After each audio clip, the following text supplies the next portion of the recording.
Au début du mois d'août, la bannière américaine flotte haut, plus haut que celle de tous ses alliés. C'est la marine de Nimitz qui, dans le Pacifique, à Guam, reprend cette terre américaine d'où l'on peut directement bombarder le Japon. Ces mêmes forces américaines, enfin, ont réussi à se rendre maîtresses en Normandie de toute la péninsule du Cotentin. Et ce sont également les Américains qui, avec les Français de Delattre, débarquent en Provence le 15 août.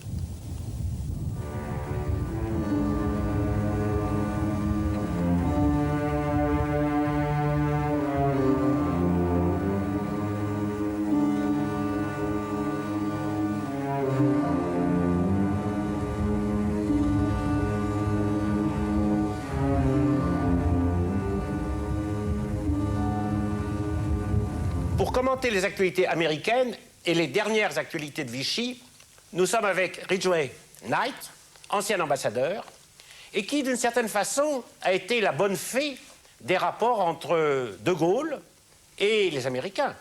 Nous vous avons déjà vu lors du débarquement en Afrique du Nord, que vous avez en quelque sorte préparé en novembre 1942. Nous vous voyons aujourd'hui avec le débarquement en Provence auquel vous avez participé 2 fois, d'abord avec l'état-major et puis vous-même en débarquant, et puis une 3e fois, je crois que vous avez été une bonne fée. Vous êtes tout à fait aimable de présenter les choses comme cela. Mais alors que j'étais à l'ambassade à Paris après la guerre, et après que le général de Gaulle ait démissionné, donc le 1er janvier 1946, puisque j'avais connu le général de Gaulle en Italie, l'ambassadeur Caffré m'avait nommé l'homme de liaison entre le général de Gaulle et l'ambassade américaine. Aussi, j'ai participé à toutes les manifestations qui ont débouché sur le rassemblement du peuple français. Et je l'ai appelé, je l'ai vu souvent. Eh bien, on va revenir sur la 2e étape de vos rapports franco-américains à propos du débarquement en Provence. Voyons d'abord les actualités américaines.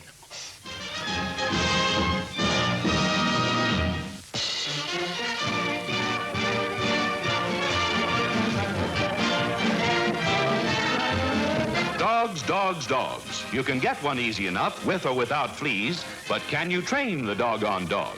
At an armory in New York, the ASPCA shows how it's done. They've opened a 10-week course of canine etiquette where backward pooches learn to mind their manners and their masters. But wait. It's Zero Mostel with his method of dog training. Finally, you must always be able to look a dog square in the eye in order for him to do your bidding. And you must always be stern with him and not show your fear. Now, Bootsy, old boy, since you're through college, since you gave you a good education, worked hard, I want you to be absolutely quiet. Quiet. Lay down. That's right, down. Lay down. This way. Lay down. Now, for a little simple arithmetic, when I ask you how much 2 and 2 is, the answer is 4. Now, how much is 2 and 2?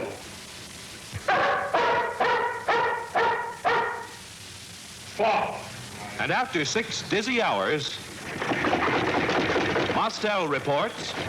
And for all you dog lovers who wish to have the love, the faithfulness of a good canine in your home, you must send them to school to learn faithfulness in the breed. Then you will have the peace and harmony that only a dog can give. And so will prove beyond the shadow of a doubt that dog is man's best friend.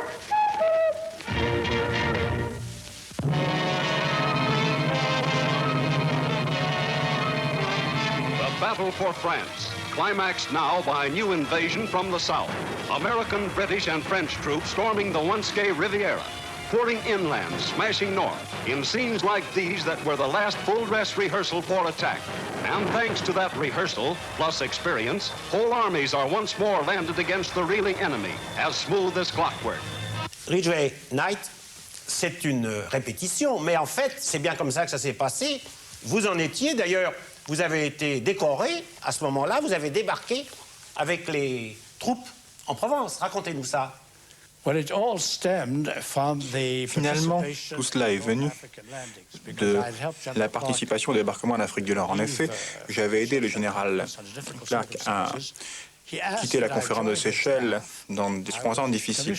Alors j'ai fait partie de son état-major, l'on m'a envoyé dans l'armée, j'étais donc dans son état-major, et ceci pendant toute la durée des campagnes d'Afrique du Nord et d'Italie. Mais le général Clark savait que j'avais quitté mon pays et ma famille, non du fait de l'Italie, mais du fait de mon amour pour la France. Alors, par le truchement du général Patch, il m'a fait détacher à la 15e division d'infanterie avec le 3e bataillon de la 15e division d'infanterie. J'ai débarqué 2 heures après l'heure H le matin du 15. Le débarquement, bien évidemment, avait été beaucoup plus facile qu'en Normandie. Nous avons tout de même eu certaines pertes. Et alors que je progressais le long d'un ravin, soudain, j'ai vu un paysan français qui travaillait dans sa vigne. Et vous savez que les paysans semblent toujours penser que les balles, ce n'est pas pour eux. Alors, je me suis levé, je lui ai dit, « Alors, ça va ?» Et le paysan, calmement, m'a regardé et m'a dit, « Monsieur l'officier, ça va mieux. » Et puis, il a continué à biner. Now D-Day number 2 joins the battle for France itself. And north on the Normandy coast, a new and different kind of invasion. The first fighting French soldiers to land on their native soil. Cheers and tears from these Frenchmen who have been equipped with American material. They'll fight side by side with us for liberation of their country and a free world. General Leclerc commands this French division, and for them there is special welcome from civilian compatriots.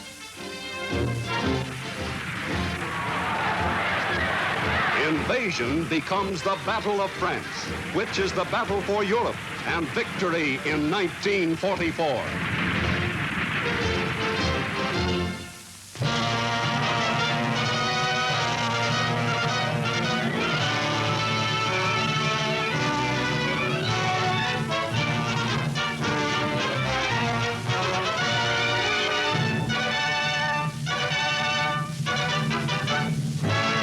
This is Damien Perrer speaking. I was at Guam with the United States Marines. I reached that island from Australia at each hour +3. As our landing craft went in, enemy shells were still bursting around us. On the beach, we joined the famous 3rd Marine Division, some in foxholes, some already out of the fighting. The first waves had it tough. I got to know some of these veteran leathernecks in a lull in combat. I talked to Sergeant L.D. Warren of Muskogee, Oklahoma, to Private Millard of Hollywood, Florida, Corporal Clark of Dubuque, Iowa, and PFC Polachowski from Detroit. Then hell broke loose again.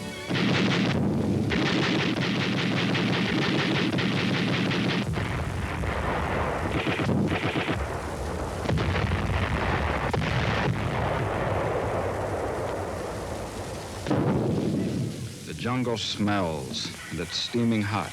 Behind every tree, there's a Jap. They were cunning and stubborn and fought to the end because they'd been taught that to surrender was to die. They had to be burned out like rats.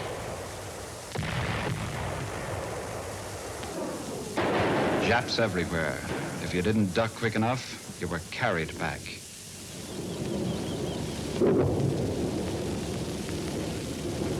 Even in the jungle, there was time for prayer.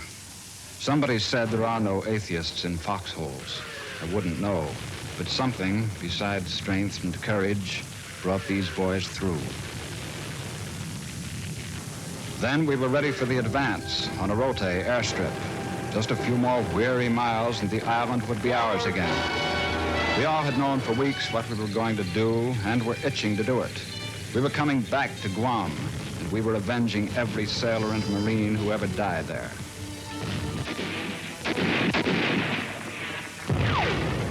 Jap snipers hiding out in Sumai village. Mortar crews open up.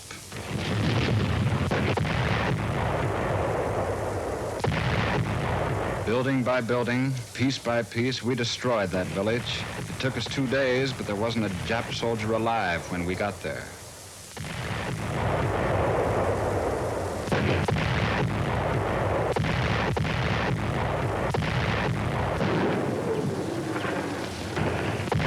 We were tired, dirty, like this man. So tired he couldn't even give me his name. But the Jap was tired too. And as it happened, it was the Jap who got the rest instead. He got it first.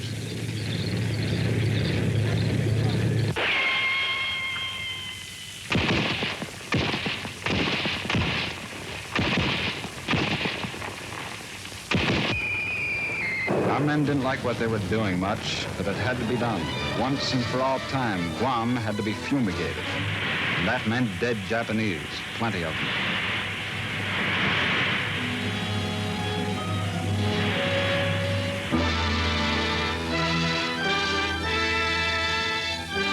But in war, there's little time for the dead.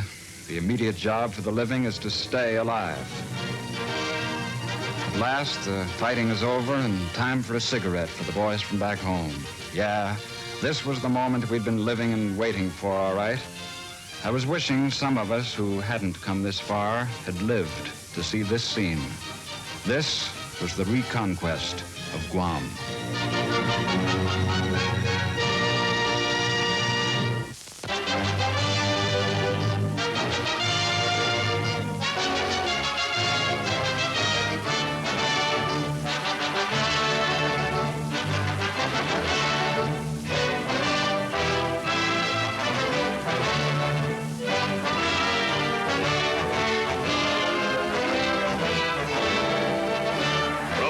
Quits.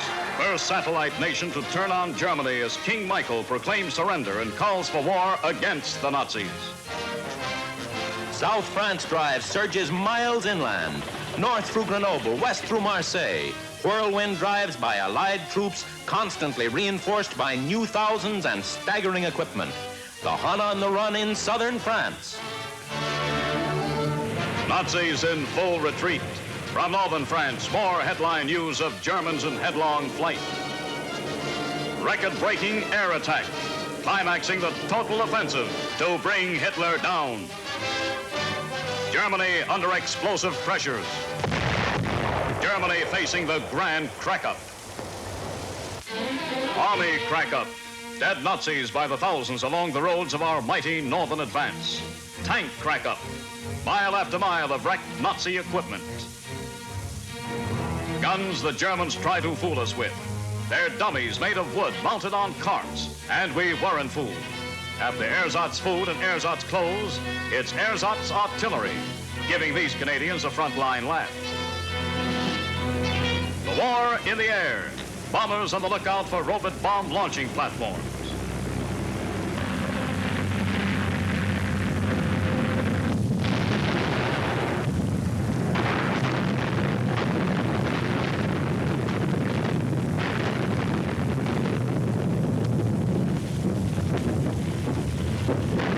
Most unusual scene of the war.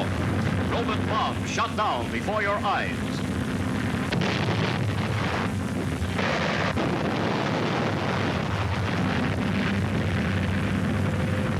Allied Typhoon rocket planes spread chaos and destruction far behind the Nazi lines.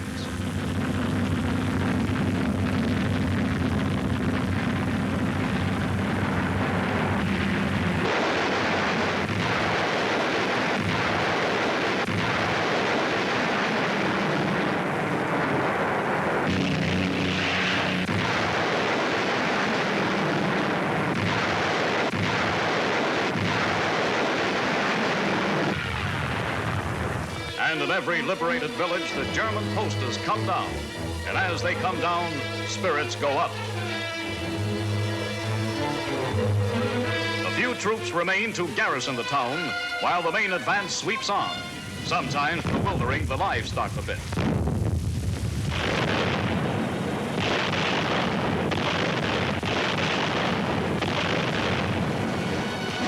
Mass equipment, your war bonds paid for. Tanks. Tanks to close the northern trap on thousands of German troops moving ahead in smashing offensives. General Patton is congratulated by General Eisenhower, as all across France, the Allies have the Hun on the run. Hundreds of miles from France, in Naples, the start of a second D-Day. This is what it takes to bring a single division ashore on enemy beachheads. Tools of war, tanks, trucks, guns, bombs, and men. Thousands of tough, battle-hardened foot soldiers and engineers to make the invasion the Hun knew about, but couldn't stop. Ridgway Night, les actualités sont reparties en arrière.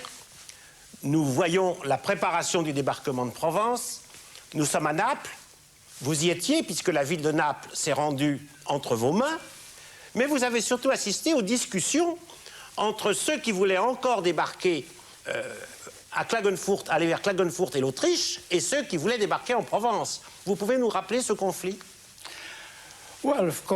Évidemment, comme nous le savons tous, Churchill s'était toujours opposé à un débarquement au sud de la France. Le général Marshall, lui, et le général Eisenhower également, voulaient absolument dégager un petit peu la pression sur le front de Normandie.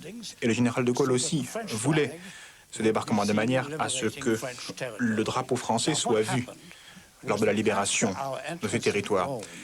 Après notre entrée dans Rome et après la retraite rapide des troupes allemandes vers la France et plus loin, les Britanniques à nouveau, et le général Juin aussi, qui était d'accord avec eux, avaient pensé que les circonstances avaient suffisamment changé pour pouvoir changer nos plans et pour qu'il puisse y avoir un débarquement en Provence et une poussée vers Klagenfurt. Mais cela est impossible du point de vue de la logistique. En effet, les plans avaient été mis sur pied et le général Eisenhower, le général Marshall, le général de Gaulle n'avaient pas changé d'avis. Alors le général Clark a campé sur ses positions et, comme nous le savons tous, le général Juin et M. Churchill étaient fort déçus. Ce que je pourrais rajouter, c'est qu'à un moment donné, Churchill avait pensé qu'il allait gagner. Lorsque des difficultés ont apparu à Anzio, lorsqu'on n'a pas pu dégager d'Anzio. Après cela, il a pensé que le débarquement en Provence aurait pu être évité. En tous les cas, c'était un pur conflit stratégique pour savoir comment vaincre l'Allemagne le plus rapidement. Absolument. Tout à fait. And to bring them safely there, ships of the sea and ships of the air. C-47 transports that will ferry the sky brigades to the jump-off points. For paratroops are always the first to land on D-Day. And this time, more paratroops than ever before.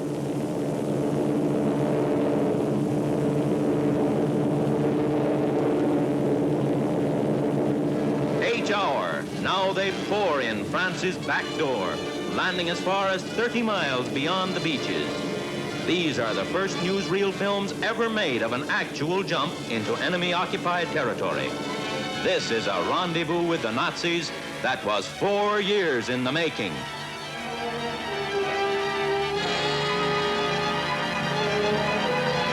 At sea, an invasion fleet of 1,000 ships.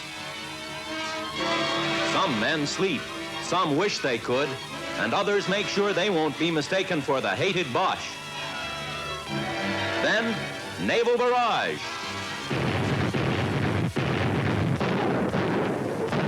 At lower right, a direct hit on a landing craft. The veteran 7th Army under Lieutenant General Alexander Patch goes ashore east of Toulon. Dramatic eyewitness scenes of D-Day number 2.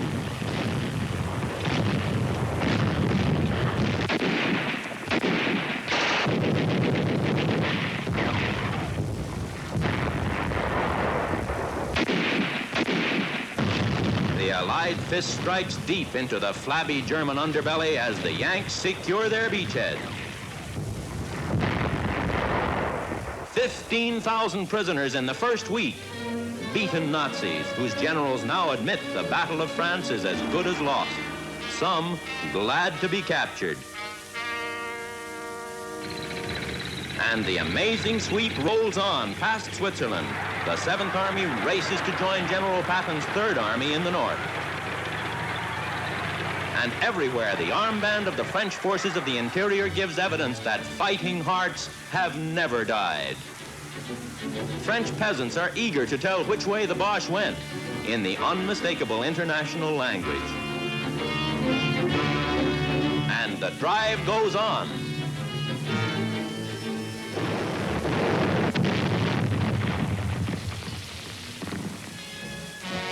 A third D-Day for France. With new landings reported at Bordeaux, the Allies race ahead in both the north and south to join forces and cut off 2/3 of the country.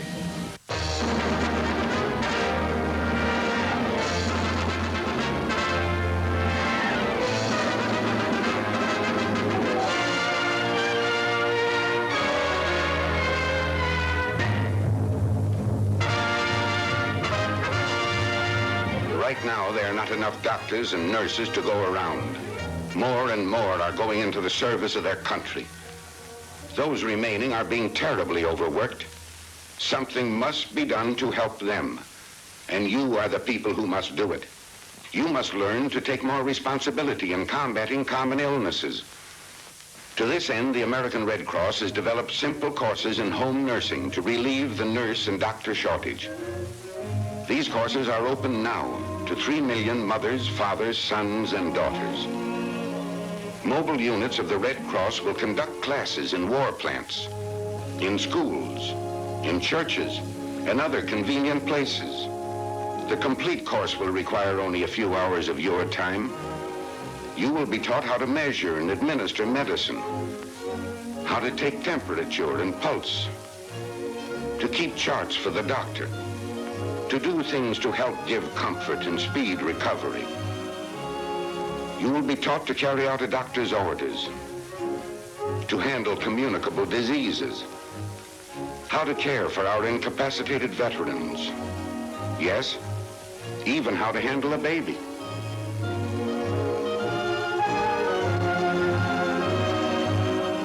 Each of us in our own home must do our part in keeping America healthy.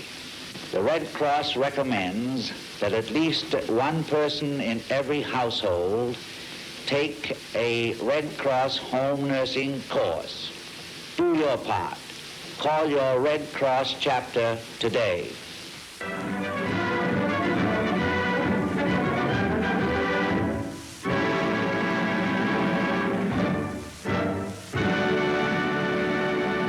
Ridgway et Knight, vous avez débarqué, on vous a vu, si j'ose dire, tout à l'heure, et après votre débarquement, je crois que vous avez été aidé par la résistance. Vous vous rappelez un peu les circonstances?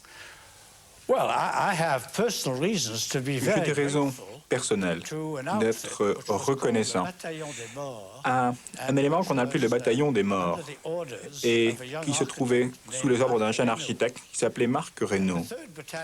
Et le 3e bataillon de la 15e division d'infanterie, vers laquelle j'avais été détaché, attaquait l'ancienne forteresse de Saint-Tropez.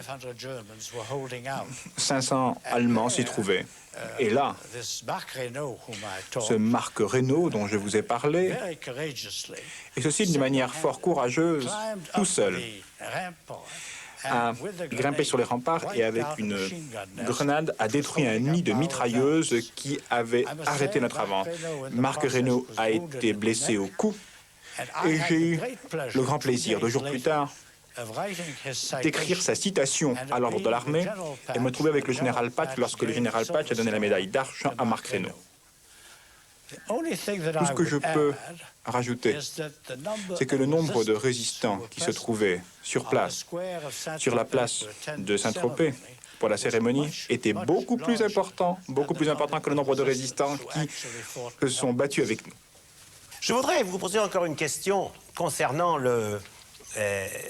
l'accueil général des Français lorsque vous êtes remonté avec les Américains, donc, par la route Napoléon vers Grenoble et pas par la vallée du Rhône. Est-ce que vous savez pourquoi? Vous êtes bien placé. Oui, bien sûr.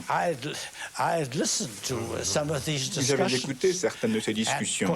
Et la raison était la plus simple. En effet, nous en étions venus à penser qu'il s'agissait d'une espèce de courtoisie. En effet, nous pensions à la renaissance de la France. Et il aurait mieux valu que ce soit des soldats français, un drapeau français qui libère les grandes villes avec un grand nombre de personnes. Toulon, Marseille, Avignon, Lyon. Et nous devions prendre la route Napoléon jusqu'à Grenoble. Vous nous avez parlé de l'accueil. Je dois dire que les méridionaux sont censés être extrêmement chaleureux. Mon accueil le plus chaleureux était à Grenoble que je l'ai reçu. Dites-moi, Ridgway Knight, vous avez lancé une petite épine là tout à l'heure. Je l'ai quand même relevée. Vous avez dit que sur la place de Saint-Tropez, il y avait plus de résistants que de résistants qui vous ont aidé. Mais il y avait pourtant près de 200 groupes de résistants dans le Var.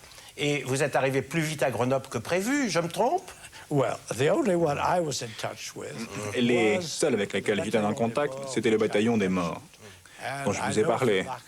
Et je sais, c'est Marc Reynaud qui m'a dit qu'il avait 80 hommes avec lui. Et je dois dire que sur la place de Saint-Tropez, le jour de la cérémonie, je crois qu'il y en avait 800 à peu près. Oui, lui peut-être, mais il y avait quand même beaucoup de gens qui étaient ravis de votre arrivée. Bien sûr. J'ai une troisième question à vous poser. J'ai quand même l'impression que nos rapports, vous Américains et nous Français, se sont grandement améliorés depuis quelques mois, quelques semaines. Vous vous rappelez, quand on s'est vu la première fois, d'abord, c'était à propos du débarquement en Afrique du Nord. Les rapports avec De Gaulle et les Français étaient ambigus. Bon. Même au débarquement de Normandie, on a eu l'occasion de voir qu'il y a une certaine tension qui régnait entre De Gaulle et les Américains, à cause du gouvernement futur de la France, qui, comment elle était-elle, gouvernée. Maintenant, on a l'impression qu'en Provence et à Grenoble, tout baigne dans le bonheur. Vous avez eu ce sentiment, vous qui étiez bien placé? Oui, absolument. Il était évident à cette époque-là que le peuple français était tout à fait derrière De Gaulle. C'était indiscutable. Et moi, j'étais en contact avec pas mal d'autorités civiles. Nous avons progressé vers le nord, Brignoles, Draguignan, Grenoble, et nous n'avons jamais connu la moindre difficulté. Et les autorités n'auraient pas pu être plus coopératives. Et je dois dire que les difficultés du passé, eh bien, avaient disparu, purement et simplement. Eh bien, on va voir maintenant les dernières actualités de Vichy, qui, vous allez voir, sont nostalgiques du passé, à défaut en France, puisque Vichy va tomber. Elles évoquent des cérémonies traditionnelles dans d'autres pays. On fait ce qu'on peut.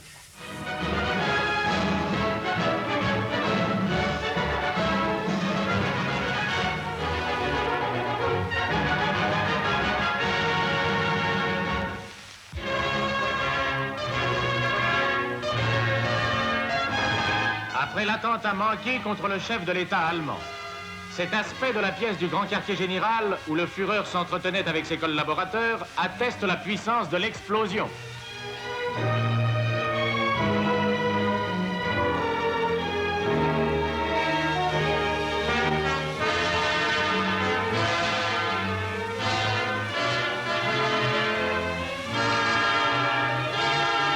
Quelques heures après l'attentat, le chancelier Hitler, qui n'a été que très légèrement blessé, va accueillir le Duce.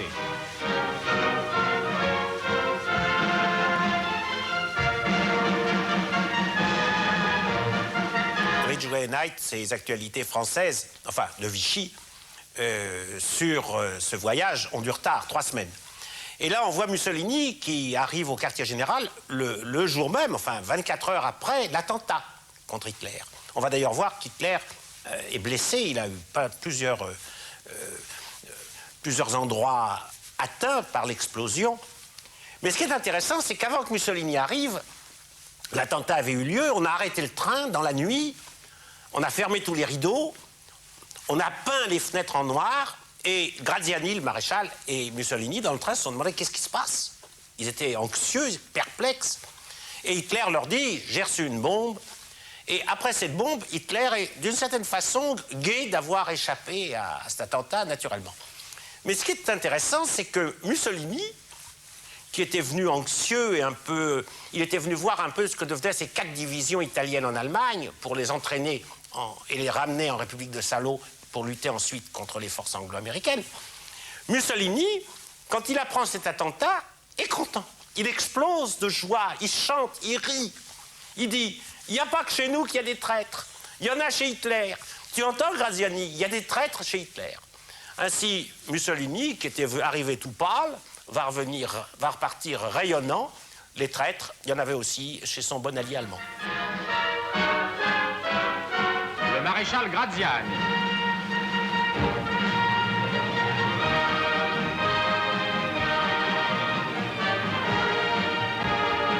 Le chancelier Hitler en conversation avec le ministre Himmler qui vient d'être nommé commandant en chef de l'armée de l'intérieur.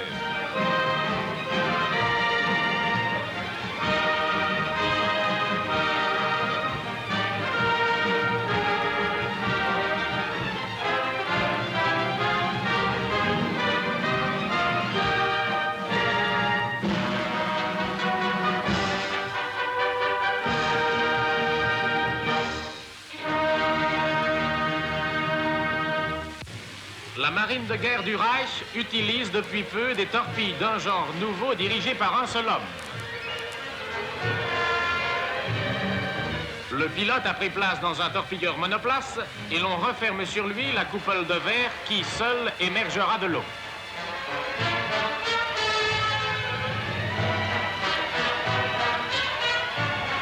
Près de 50 000 tonnes ont ainsi été coulées en une seule journée dans la baie de la Seine, où 10 pilotes ont payé de leur vie leur courage et leur audace.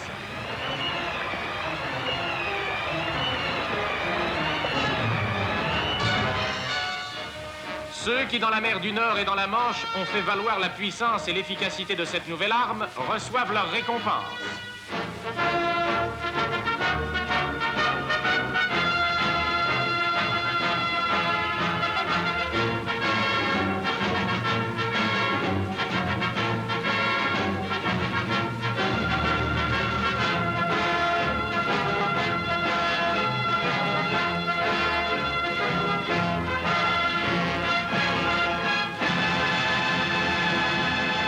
La bataille de France est déclenchée.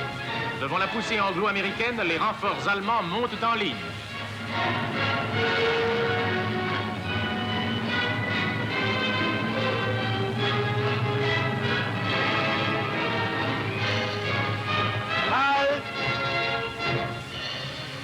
L'aviation ennemie cherche à entraver les mouvements des forces du Reich que protège la DCA.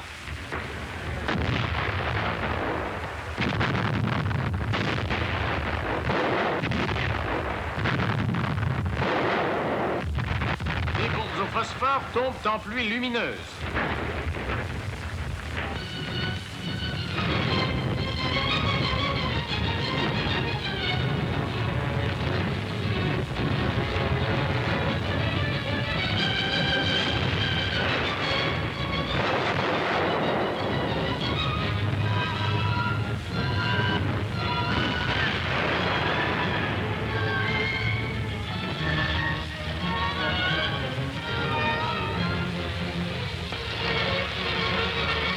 De jour et de nuit, d'interminables convois sillonnent les routes.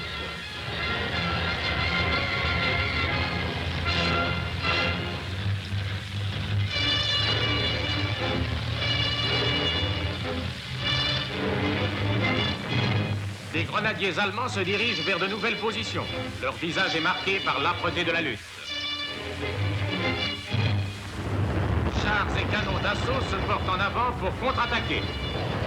Ils sont suivis de voitures de ravitaillement. En étroite collaboration avec les parachutistes et la Waffen-SS, les fantassins allemands offrent une résistance farouche, maintes fois reconnue par le communiqué britannique. Les parachutistes allemands doivent passer devant les postes d'observation de l'ennemi, qui déclenchent aussitôt un tir de barrage.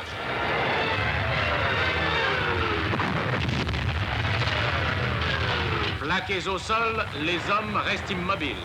Il faudra attendre des heures avant que ne s'arrête ce feu d'enfer. La montée en ligne d'une formation motorisée américaine vient d'être signalée. Des pièces d'artillerie portées ont pris position.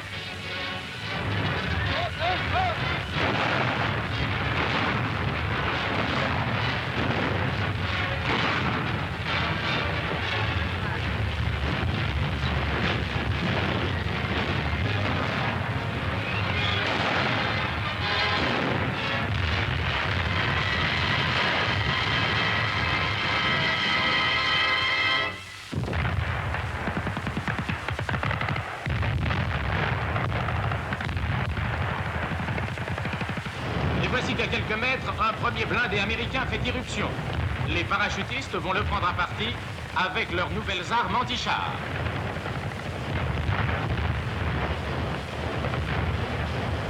Un second char du type Sherman apparaît. En quelques secondes, il est réduit à l'impuissance.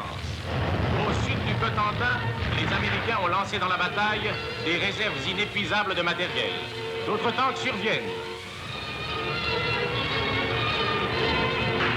Dissimulé sous des branchages, un char Goliath surgit.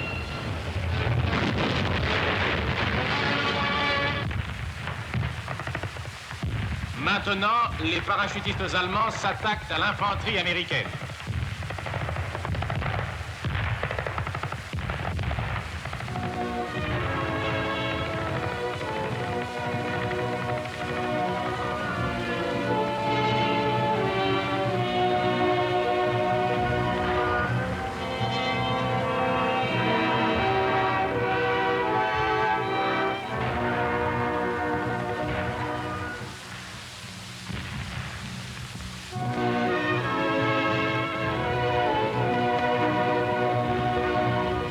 Parmi les prisonniers, les blessés seront dirigés sur un poste sanitaire.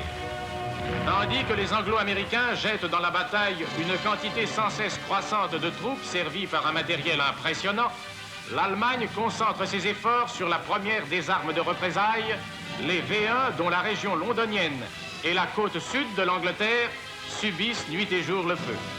Si l'on en croit un correspondant de guerre allemand, l'emploi des armes nouvelles forgées par le Reich serait de nature à donner au conflit un aspect nouveau et décisif.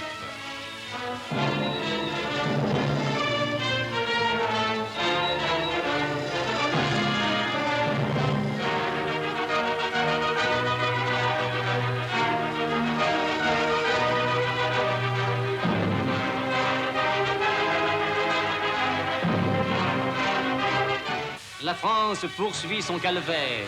On chercherait en vain sur notre territoire une région épargnée par les bombardements aériens et tout ce qu'il comporte d'atroce et d'inhumain. Ces maisons éventrées, ces ruines, c'est un paisible village des environs de Lyon, Flévieux. Les habitants ont dû déserter le pays car nombreuses sont les bombes à retardement.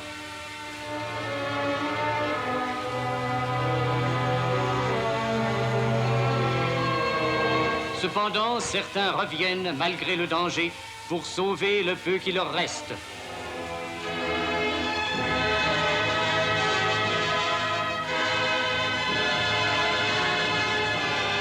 Arles, la ville-musée, a reçu la visite des oiseaux de mort.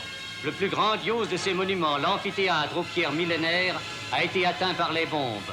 On frémit en pensant qu'en l'espace d'un éclair, les arènes d'Arles, comme tant de vestiges du passé qui sont une large part de notre patrimoine, auraient pu être jetées à bas.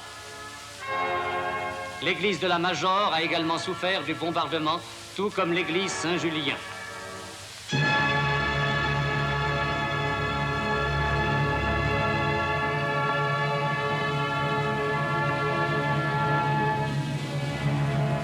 Dans cette guerre affreuse, le génie des hommes, mis au service du mal, vient anéantir ce que ce même génie a conçu quand il était au service de l'art et de la beauté. Est-il chose plus atroce que mourir emmuré après un bombardement sous les pierres d'un immeuble effondré? Cet instrument, dû à un inventeur parisien, permet de perforer rapidement le mur le plus épais. Par ses propres moyens, un homme de force normale perce en 10 minutes une muraille de 40 cm.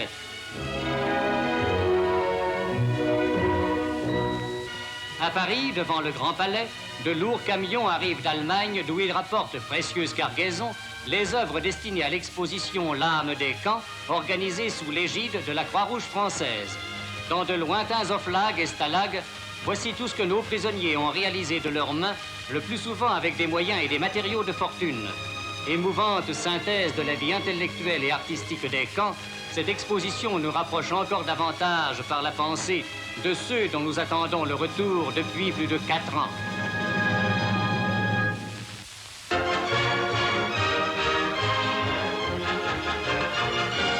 Le manque de moyens de transport n'empêche pas un nombreux public de venir assister à la traversée de Paris à la nage qui se dispute sur les 5,5 km séparant le pont d'Austerlitz du pont Alexandre III. Les nageuses ont pris le départ.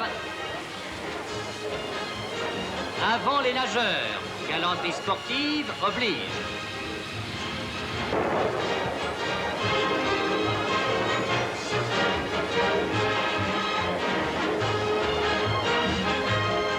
Les compétiteurs ne s'attardent pas à contempler les images de la capitale, pour aussi séduisantes qu'elles soient.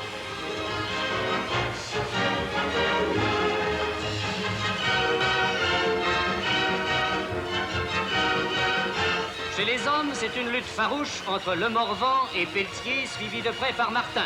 Mais bientôt, Pelletier prendra délibérément la tête. Côté féminin, Monique Berliou triomphe.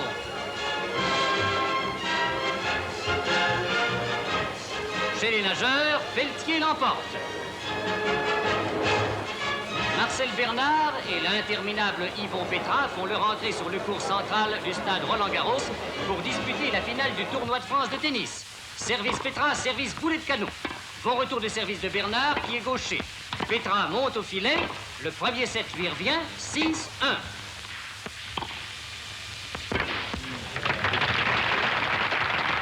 Le second set va à Bernard, 6-4.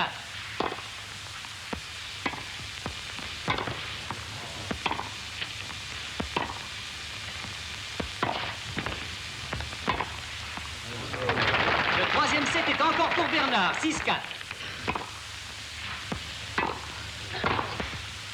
On a l'impression que la victoire va échapper à Petra. Mais à 2 doigts de la défaite, il trouve en lui assez d'énergie pour gagner les points décisifs. Le 4e set est pour lui, 7-5.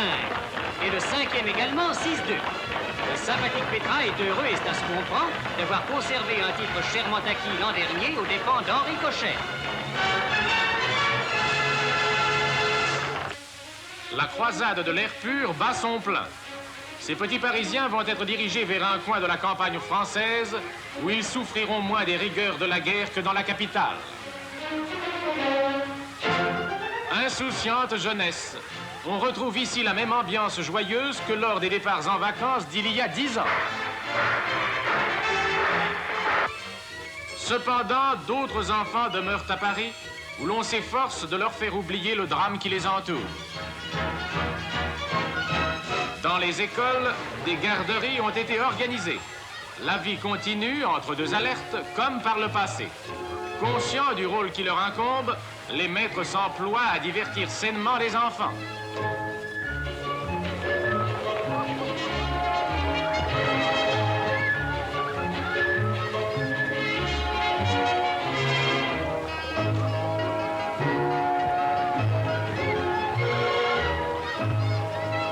Les aînés se sont privés pour que le goûter reste honnête.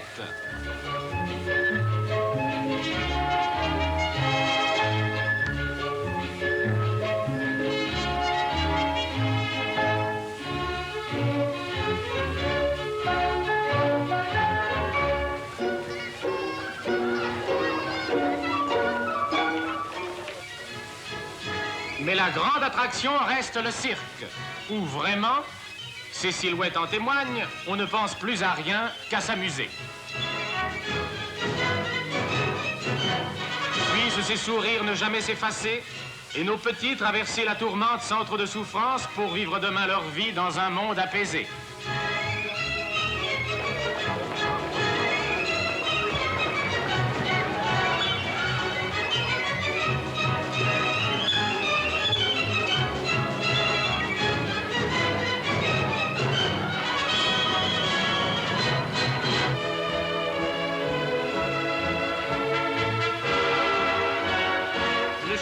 Fidèle ami de l'homme, devient avec la guerre l'auxiliaire du soldat. Qui de nous n'a gardé le souvenir des chiens utilisés dans nos rangs en 1914 ou pendant la campagne de 1940? Comme toutes les armées, l'armée allemande possède des chiens soumis à un entraînement spécial. Des chiens compagnons dévoués jusqu'à l'héroïsme.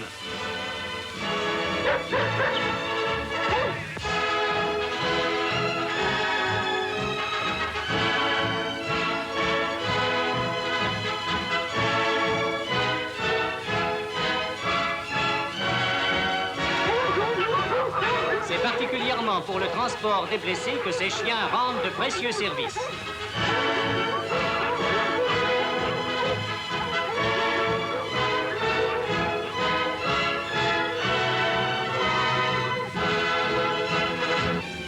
Les images de l'inauguration de la faculté de médecine de Grenade nous apportent un nouveau témoignage de la renaissance de l'Espagne.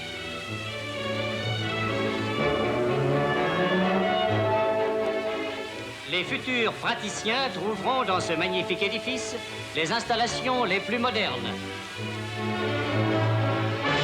Cette nouvelle faculté fait honneur à ceux qui président à la réalisation du plan de réforme universitaire poursuivi par le gouvernement du Caudillo. En Bohême-Moravie, la fête annuelle du solstice d'été sert de prétexte à des réjouissances fort pittoresques.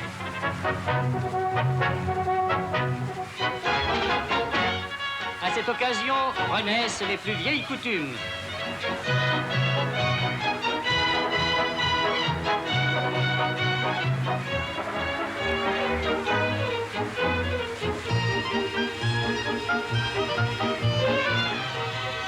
La guerre bouleverse le monde, mais les traditions ne meurent pas.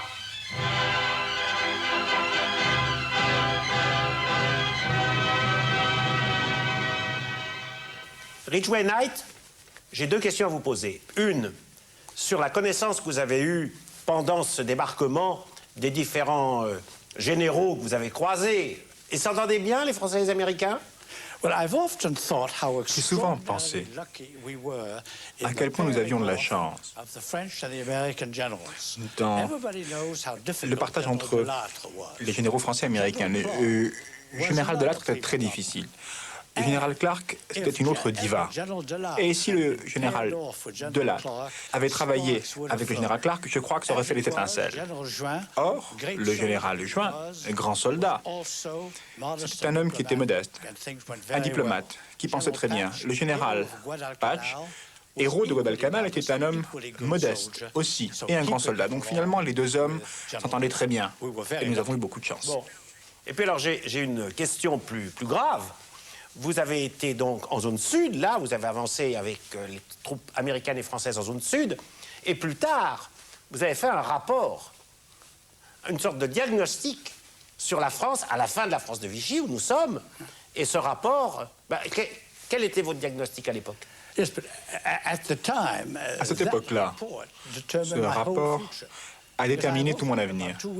En effet, j'ai travaillé 2 semaines après le débarquement. Et ça a été le seul document remis à l'ambassadeur Caffrey, alors qu'il s'est rendu à Paris pour devenir notre premier ambassadeur au mois d'octobre. Il a lu le rapport et il a dit « Je veux que ce commandant fasse partie de mon équipe ». Et je ne me souviens pas de tous les détails de ce rapport, bien évidemment. En tout cas, je me souviens très bien.